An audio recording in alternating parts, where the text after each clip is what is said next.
So Russia hit a train just like the one beside me with a missile on its way to Odesa because they're committing terrorism on a daily basis, every single day. And despite everything that's just happened, people are still boarding trains because they're carrying on with their lives. And actually, while I'm at the station here, I want to talk about Ukrainian railways and what it means and what it actually is, because it's a testament to Ukraine and it's a testament to this whole country. And they have kept this country going and they have kept Ukraine going consistently since 2022. So the first thing is just the scale and the size of the rail network in this country. It is massive and it's extensive, and it was much bigger obviously before the invasion. These trains went all the way down to Crimea, and after that was taken in 2014, they went all the way to obviously Mariupol. Those all became inaccessible, and everywhere south of Kherson. But as soon as Kherson was liberated, the trains started running again. And those lines are kept running by 180,000 employees. And they've been keeping things going consistently since 2022. And they're kind of known in Ukraine as Ukraine's second army, and more locally as the Iron Family, because they've carried medical aid, supplies, workers, families all across this country, even to frontline cities, repaired tracks under fire. And many of them have lost their lives, and you can see the danger they're in every single day because of what's just happened on this train from Dnipro to Odesa. And I remember the longest train ride I took when I first came to this country was from Kyiv to Kramatorsk. And Kramatorsk is a city that's under fire, and the next city on that train line would have been Bakhmut that's fallen. And if I got on a train right now and headed east, that train would still go to Kramatorsk, which is fascinating. Because again, if those tracks opened up and it carried on, it would literally be in a Russian occupied city.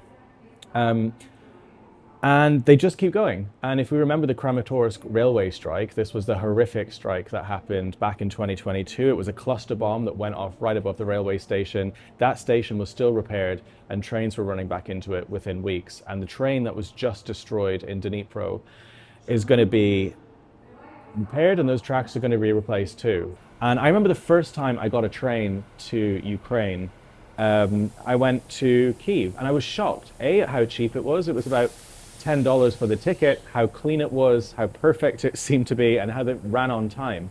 And if you come from the UK, or you come from maybe a lot of parts of Europe, that's not an experience that you'll be used to. The trains, if they run at all, are 100 times more expensive, and they certainly don't run on time. And that was one of the first things that shocked me about Ukraine, and it's one of the first things that shocked so many foreigners, is just how perfectly this system runs, basically 24/7.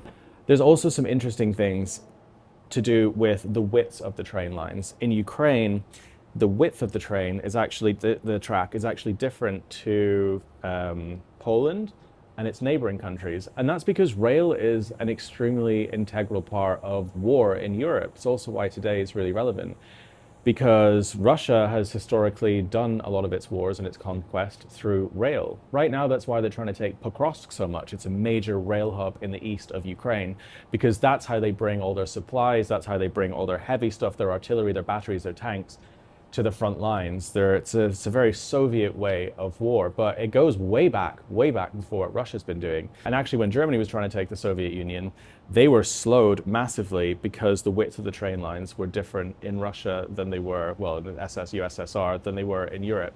And so what happens is, when you get off the trains at the border in Ukraine, and I've experienced this lots in the past, the train literally lifts off the tracks, and then underneath it gets replaced with different gauges, right? With different wheel sizes, so that it can carry on its journey, whether that's into Hungary or Poland. But it's not just keeping things moving on existing lines as well. Ukrainian Rail opened a brand new line that goes from Kyiv to Vienna. And I took that when I was going to Syria, to Damascus at New Year's Eve. And I took a flight from Vienna to Istanbul.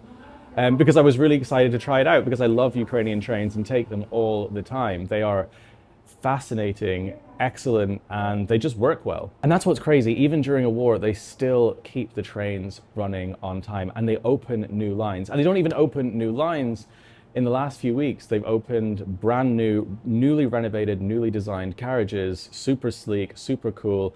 And when I was in Odessa 2 weeks ago, I was invited to an exhibition, a photo exhibition by Howard Buffett, to showcase his war photography. So it's an absolutely fascinating and incredible institution. And I'm talking about it now because, again, in the darkest times of Ukraine, it's a testament to keeping things moving and to survival. Ukrainian Rail has survived just like Ukraine is going to survive. So I just got back from the station, and before I release this video, I just want to give you all the facts about what happened in Dnipro today. I hope you enjoyed me talking about Ukrainian Rail because they're an amazing institution. I always try to bring some lightness to the horror that's happening here.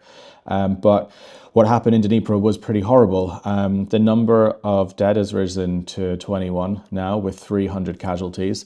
And Zelensky's just released a statement about it as well, obviously condemning all of this because it's a really significant event. And Dnipro is a beautiful city. It's gorgeous. It's right in the center of Ukraine. It's huge. I've spent so much time in Dnipro. I used to always drive through there when I would go down to Kherson or Odesa.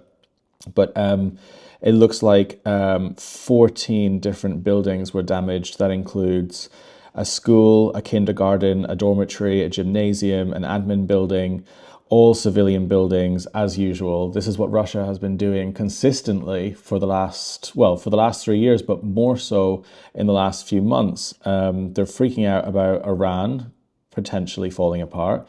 And they're annoyed that they haven't taken Sumy yet. They're annoyed that they haven't taken Pokrovsk yet and towns across the east. So they are hammering civilian buildings. So, nowhere is safe in this country.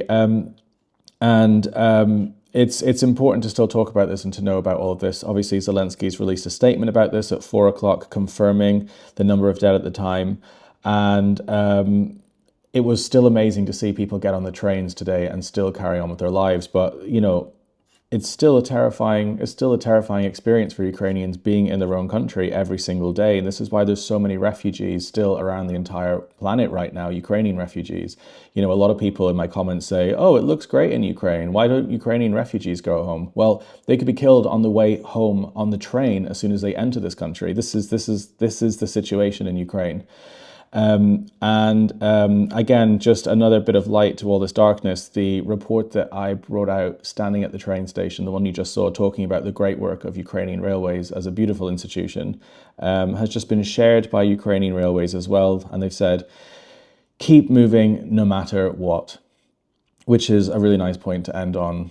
And that's them basically just confirming what I said in this video, keep moving no matter what.